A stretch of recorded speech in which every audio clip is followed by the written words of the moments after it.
Good morning, children. We have completed the first part of chapter 3rd. Now today we will do second part, that is the black aeroplane. Before starting this topic, I will tell you what we have in this chapter in brief. In this chapter we have the story of a pilot. This pilot is moving from France to England. This story is full of suspense, lots of climax we have in this story. So I will not tell you what will happen in the last. So let's start. The moon was coming up in the east behind me, and stars were shining in the clear sky above me. There was not a cloud in the sky. I was happy to be alone, high up above the sleeping countryside. I was flying my old Dakota aeroplane over France back to England. I was dreaming of my holiday and looking forward to being with my family. I looked at my watch 1:30 in the morning. So here the pilot is the speaker. He was flying from France to England. He wanted to go back to his home. He was flying in his old Dakota aeroplane. This is the name of his aeroplane. He was very happy because he was going back to his home. Now it was this is means night is there 1:30 a.m.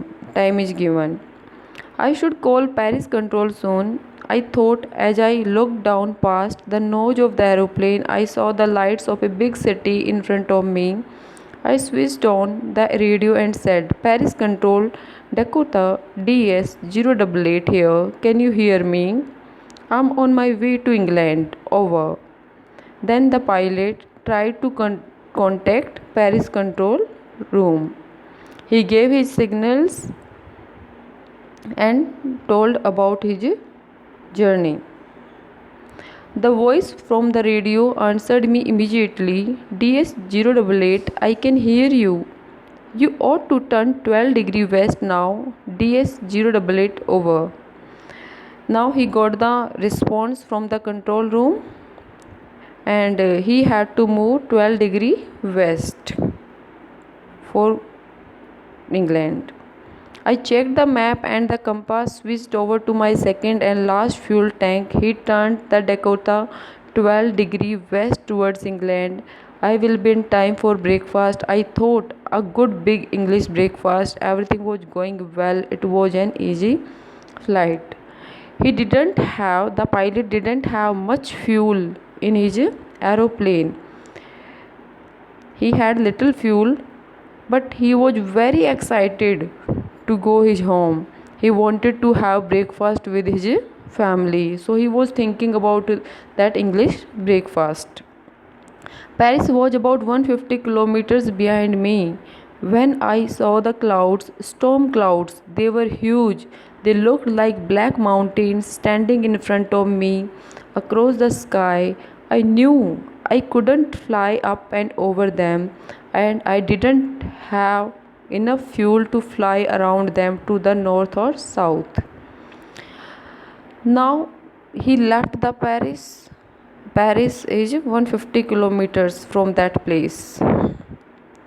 Now big storm clouds were there in the sky. Black clouds. These black clouds were like huge mountains, means big mountains.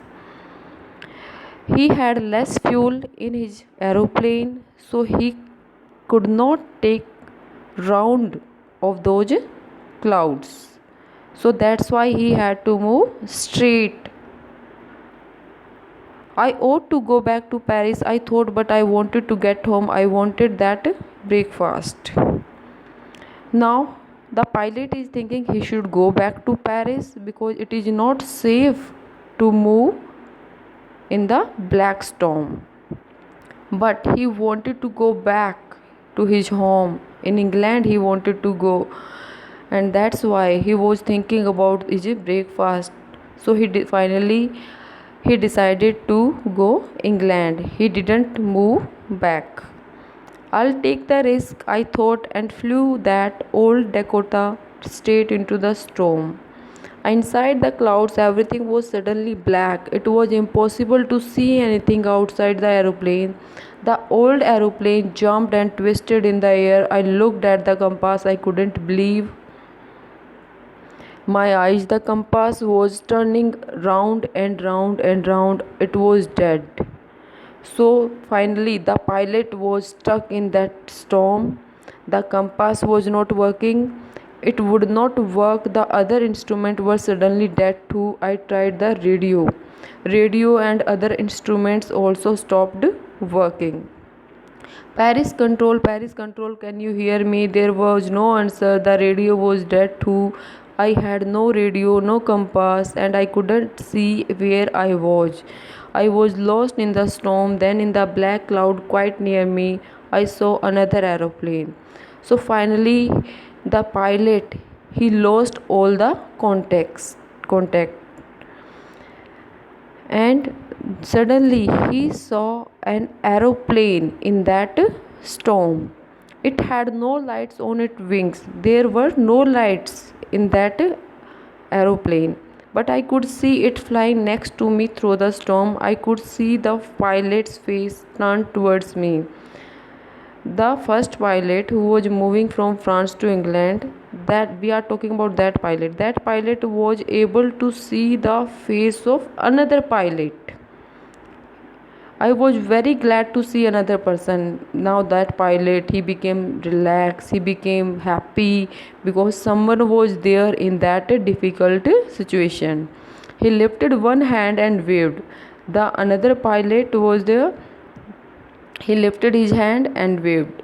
Follow me, he was saying, follow me.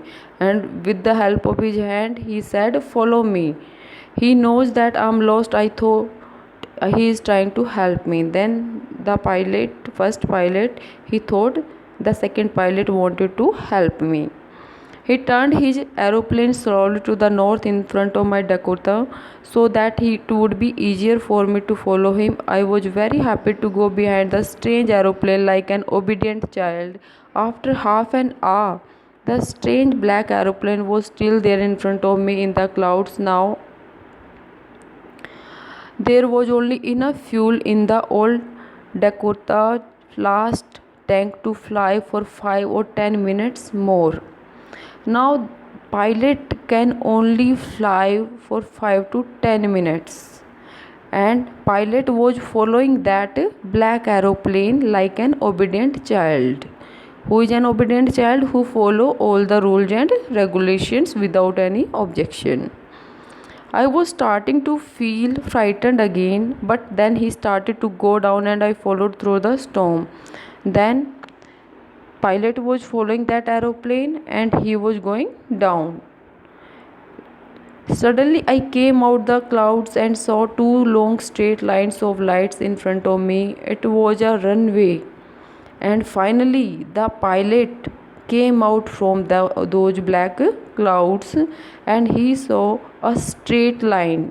Straight line was there. What was that straight line? That straight line was the runway. An airport.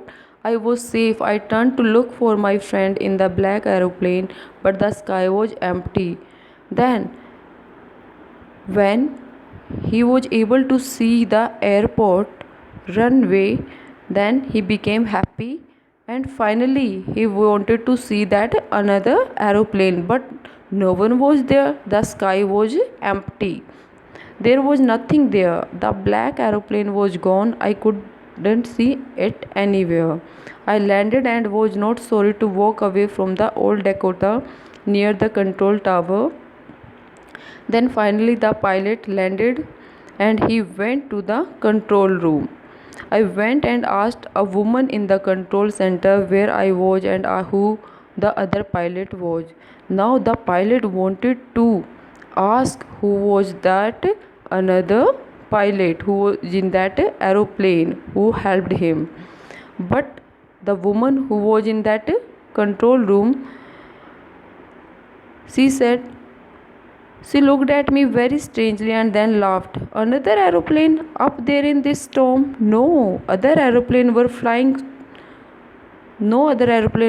tonight. Yours was the only one I could see on the radar. Then that woman told there was no one. There was no aeroplane in the sky except yours. So, who helped me to arrive there safely without a compass or a radio and without any more fuel in my tanks? Who was the pilot on that strange black aeroplane flying in that storm without lights? Now, the pilot had a question in his mind. Who was that pilot who helped me in that black storm? So, students, it was your chapter. I hope you all are also having this question, who was that another pilot? But what happened sometimes in our life when we are in any problem now, then we think we can't overcome this problem, we can't solve this problem, but we are not able to recognize our inner strength. In that night, there was no aeroplane in that sky, there was no another pilot. This pilot who was moving from France to England, he was a very good pilot, and with his courage when he was in problem, with his confidence, courage, with his ability, he was able to come out from this difficult situation. He helped himself.